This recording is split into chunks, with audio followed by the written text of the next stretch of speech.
नमस्कार दोस्तों, हमारे YouTube channel star study point में आप लोगों का स्वागत है।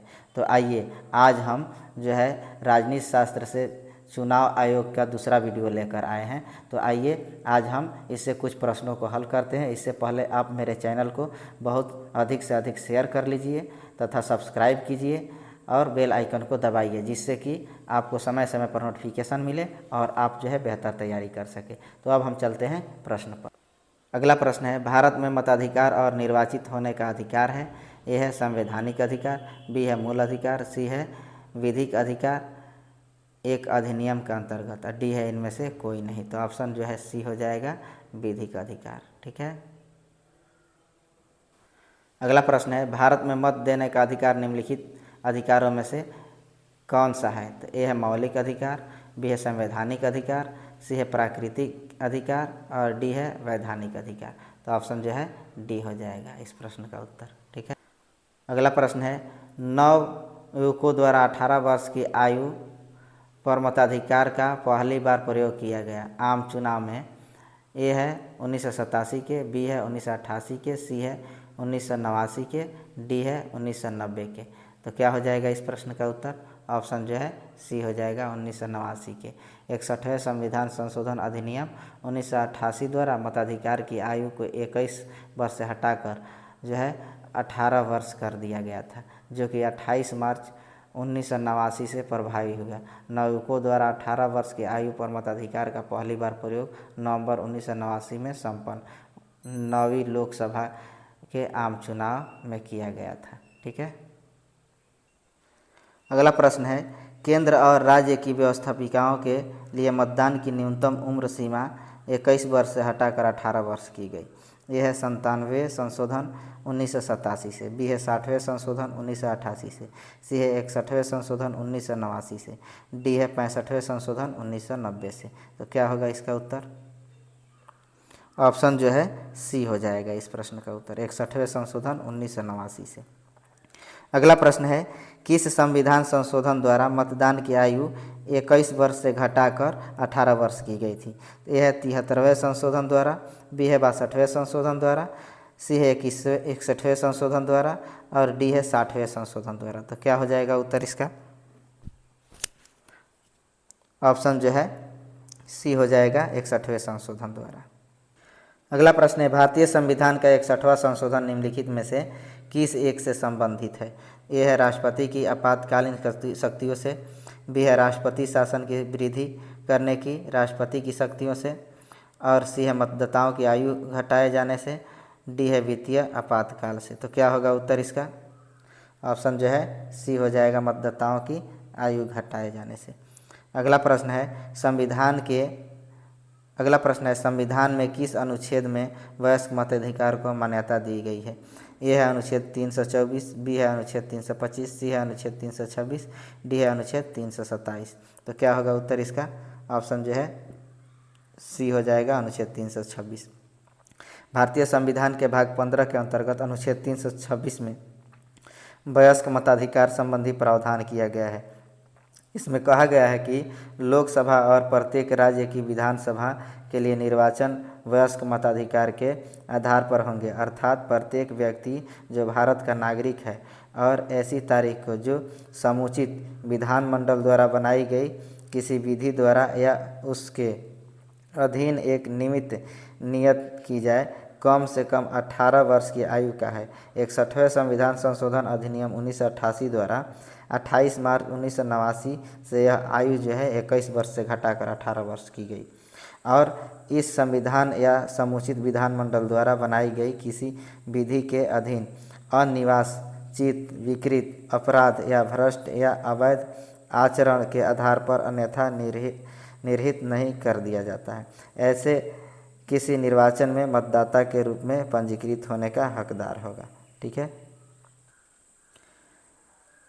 अगला प्रश्न है, भारतीय संविधान का कौन सा अनुच्छेद लोकसभा एवं विधानसभा के प्रतिनिधियों को निर्वाचित करने अर्थात वयस्क मताधिकार का अधिकार प्राप्त करता है।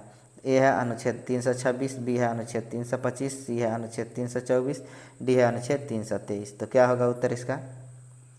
ऑप्शन ये हो जाएगा अनुच्छेद 326। अगला प्रश्न है, पार्लियामेंट द्वारा वर्ष 1989 में निर्मित कानून के अनुसार एक नागरिक के वयस्क होने की कानूनी आयु है। ए है 23 वर्ष, बी है 22 वर्ष, सी है 20 वर्ष, डी है 18 वर्ष। तो क्या होगा उत्तर इसका? ऑप्शन जो है डी हो जाएगा 18 वर्ष। अगला प्रश्न है, राज्य विधानमंडल के निर्वाचन हेतु सिद्धांतों में सम्मिलित है। एक है यह वयस्क मताधिकार के आधार पर होंगे। दो है प्रत्येक क्षेत्रीय निर्वाचन क्षेत्र के लिए केवल एक निर्वाचक सूची होगी। तीन है धर्म, प्रजाति, लिंग आदि के लिए निर्वाचक सूची बनाने में कोई स्थान नहीं होगा। चार है राजनीतिक दलों को अपने स्वयं के मानक स्थापित करने की स्वतंत्रता होगी। नीचे दिए गए कूट से अपना सही उत्तर चुनना है। तो ए है 1, 2 और 4, 1, 3 और 4, बी है 2, 3 और 4, सी है 1, 2 और 3, डी ये 4। तो क्या होगा उत्तर इसका? ऑप्शन जो है 3 हो जाएगा ये सभी। संविधान के अनुच्छेद 326 में प्रावधानित है कि लोकसभा और राज्यसभा की विधानसभाओं के लिए निर्वाचन वयस्क मताधिकार के आधार पर होंगे। साथ ही अनुच्छेद 325 के अनुसार प्रत्येक प्रादेशिक यानी प्रत्येक क्षेत्रीय निर्वाचन क्षेत्र के लिए एक साधारण निर्वाचक सूची होगी और केवल धर्म, मूल वंश, जाति, लिंग या इनमें से किसी आधार पर कोई व्यक्ति ऐसी किसी सूची में शामिल किए जाने के लिए अपात्र नहीं होगा। इसके अतिरिक्त भारत में राजनीतिक दल अपने मानक स्वयं निर्धारित कर सकते हैं। अतः अभीष्ट उत्तर जो है इसमें विकल्प डी हो जाएगा, ये चारों। अगला प्रश्न है, निर्गम मत सर्वेक्षण के विषय में कौन सा कथन सही है? ये है निर्गम मत सर्वेक्षण अभिव्यक्ति का प्रयोग मतदाताओं के उस निर्वाचनेतर सर्वेक्षण को व्यक्त करता है जिससे यह पता चले कि मतदाताओं ने अपने मताधिकार का प्रयोग किस प्रत्याशी के पक्ष में किया है। बी है निर्गम मत सर्वेक्षण और जनमत सर्वेक्षण एक ही बात है। सी है निर्गम मत सर्वेक्षण वह युक्ति है जिससे मतदान के परिणामों के विषय में अधिकतम सही पूर्वानुमान किया जा सकता है। डी है निर्गम मत सर्वेक्षण हाल ही में मुख्य निर्वाचन आयुक्त द्वारा निकाली गई प्रशासनिक युक्ति है जिससे पर रूपाधारण करके मतदान रोका जा सकता है। तो क्या होगा इसका उत्तर? ऑप्शन जो है ये हो जाएगा, निर्गम मत सर्वेक्षण अभिव्यक्ति का प्रयोग मतदाताओं के उस निर्वाचनेतर सर्वेक्षण को व्यक्त करता है जिससे यह पता चले कि मतदाताओं ने अपने मताधिकार का प्रयोग किस प्रत्याशी के पक्ष में किया है। ठीक है। अगला प्रश्न है, 2009 लोकसभा चुनाव में निर्वाचकों की संख्या मिलियंस में 1 मिलियंस बराबर 10 लाख लगभग कितनी है?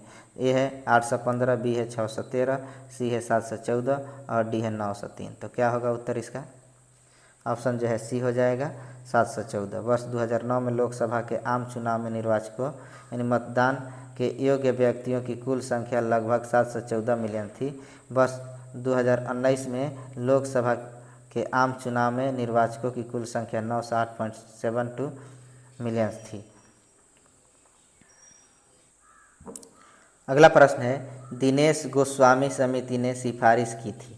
ये है राज्य स्तरीय निर्वाचन आयोग के गठन की। बी है लोकसभा के चुनाव के लिए सूचीपत्ति की। सी है लोकसभा के चुनाव के लिए सरकारी निधियन की और डी है लोकसभा के चुनाव में निर्दलीय प्रत्याशियों की अभ्यर्थता पर प्रतिबंध की। तो क्या होगा इस प्रश्न का उत्तर? ऑप्शन जो है सी हो जाएगा, लोकसभा के चुनाव के सरकारी निधियन की। दिनेश गोस्वामी 1990 की संयुक्त मोर्चा सरकार के दौरान विधि मंत्री थे। इनकी अध्यक्षता में वर्ष 1990 में चुनाव सुधारों पर समिति का गठन किया गया। इस समिति ने लोकसभा चुनाव में प्रत्याशियों की गाड़ियों के लिए ईंधन की निर्धारित मात्रा, मतदाता सूचियों की अतिरिक्त प्रतियां उपलब्ध कराने, प्रत्याशियों के द्वारा प्रयुक्त माइक्रोफोन की निर्धारित संख्या के किराए का भुगतान आदि के संदर्भ में सरकारी निधियन की सिफारिश की थी। अगला प्रश्न है, दिनेश गोस्वामी समिति का संबंध था। यह है बैंकों के राष्ट्रीयकरण की समिति से, बी है निर्वाचन सुधारों से, सी है पूर्वोत्तर में उपद्रव समाप्त करने के लिए उपायों से और डी है चकमा समस्या से। तो क्या होगा उत्तर इसका? ऑप्शन जो है बी हो जाएगा, निर्वाचन सुधारों से। अगला प्रश्न है, आनुपातिक प्रतिनिधित्व की व्यवस्था निर्वाचन क्रिया प्रणाली के रूप में सुनिश्चित करती है। तो ए है बहुमत के शासन को, बी है सरकार में स्थिरता को, सी है सामान्य राजनीतिक सोच को, डी है अल्पसंख्यकों के प्रतिनिधि को। तो क्या होगा उत्तर इसका? ऑप्शन जो है डी हो जाएगा, अल्पसंख्यक के प्रतिनिधि को। ठीक है। उस देश में आनुपातिक प्रतिनिधित्व आवश्यक नहीं है जहां यह है कोई आरक्षित निर्वाचन क्षेत्र है, बी है द्विदलीय प्रणाली विकसित हुई है, सी है पहला आए सब ले जाए, फर्स्ट फास्ट द पोस्ट यानी पद्धति प्रचलित है जहाँ, डी है राष्ट्रपति और संसदीय शासन प्रणाली का सम्मिश्रण है। तो क्या होगा उत्तर इसका? ऑप्शन जो है बी हो जाएगा, द्विदलीय प्रणाली विकसित हुई है। अगला प्रश्न है, भारत में मतदान के लिए प्रयोग की जाने वाली मशीन VVPAT का संस्करण क्या है? तो ए है M1, बी है Z1, सी है M3, डी है Z3। उपयुक्त में से कोई नहीं, उपयुक्त में से एक से अधिक। तो क्या होगा इसका उत्तर? ऑप्शन जो है सी हो जाएगा, M3। पारदर्शी व्यवस्था की आधिकारिक पुष्टि के लिए निर्वाचन आयोग द्वारा voter verified paper audit trail VVPAT का प्रयोग हो रहा है। वर्तमान समय में मतदान के लिए जो है VVPAT युक्त EVM का M2 M3 संस्करण आयोग द्वारा प्रयोग में लाया जा रहा है, अतः विकल्प सी सही है। अगला प्रश्न है, निर्वाचन आयोग को 3 सदस्यीय आयोग किस वर्ष से बनाया गया? तो ए है 1982, बी है 1988, सी है 1989 और डी है 1990। तो क्या होगा इसका उत्तर? ऑप्शन जो है सी हो जाएगा, 1989। भारत के निर्वाचन आयोग में मूलतः एक मुख्य निर्वाचन आयोग ही होता था। 16 अक्टूबर 1989 को सर्वप्रथम निर्वाचन आयोग में 2 अतिरिक्त निर्वाचन आयुक्तों की नियुक्ति की गई, परंतु 1 जनवरी 1990 तक ही ये पद पर रहे। 1 अक्टूबर 1993 को पुनः 2 अतिरिक्त निर्वाचन आयुक्तों की नियुक्ति की गई और तब से यह आयोग 3 सदस्यीय है। ठीक है।